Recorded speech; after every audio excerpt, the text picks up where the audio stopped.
స్థాయిని global range కు తీసుకెళ్లిన దర్శకుడు రాజమౌళి ప్రస్తుతం ఫ్రాన్స్ పర్యటనలో ఉన్నారు.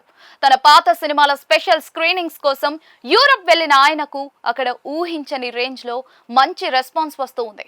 అక్కడి ప్రేక్షకుల నుంచి మాత్రమే కాకుండా ఫ్రాన్స్ సినీ ప్రముఖుల నుంచి కూడా ఆయనకు ఇప్పుడు ఒక అరుదైన గౌరవం దక్కింది. ఫ్రాన్స్ లో ప్రతిష్టాత్మక ఆర్ట్స్ సెంటర్ సినిమాటిక్ ఫ్రాంచైజీలో రాజమౌళికి ఒక అద్భుతమైన గుర్తింపు లభించింది.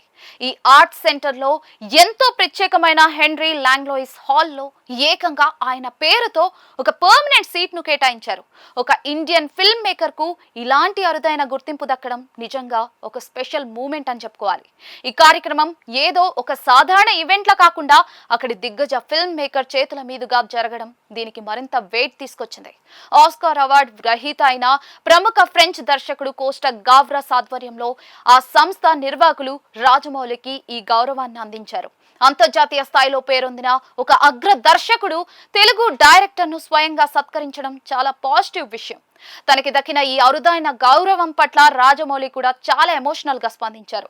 ఫ్రాన్స్ పర్యటనలో తనకు ఇలాంటి సర్ప్రైజ్ ఎదురవుతుందని తాను కలలో కూడా ఊహించలేదని అన్నారు.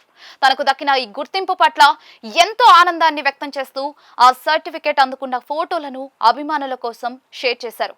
మహేష్ బాబుతో చేయబోయే సినిమా గ్లోబల్ ప్రమోషన్స్ లో భాగంగానే రాజమౌళి ఫ్రాన్స్ టూర్ ప్లాన్ చేశారనే సంగతి తెలిసిందే.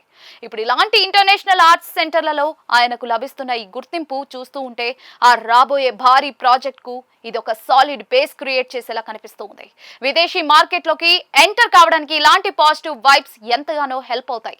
ఒకప్పుడు మన రీజనల్ కథలతో సినిమాలు తీసిన రాజమౌళి ఇప్పుడు ఏకంగా ఫ్రాన్స్ లాంటి దేశాల్లో తనకంటూ ఒక పర్మనెంట్ స్థానాన్ని సంపాదించుకోవటం ఒక గ్రేట్ అచీవ్మెంట్. ఇంటర్నేషనల్ లెవెల్లో టాలీవుడ్ మార్కెట్ కి పెరుగుతున్న రీచ్ కు ఇదే బెస్ట్ ఎగ్జాంపుల్ అని చెప్పొచ్చు. రాబోయే రోజుల్లో టాలీవుడ్ కంటెంట్ కు అక్కడ మరింత ఆదరణ దక్కుతుందని అర్థమవుతోంది. ఇక వారణాసికి ఎలాంటి ఓపెనింగ్స్ వస్తాయో చూడాలి.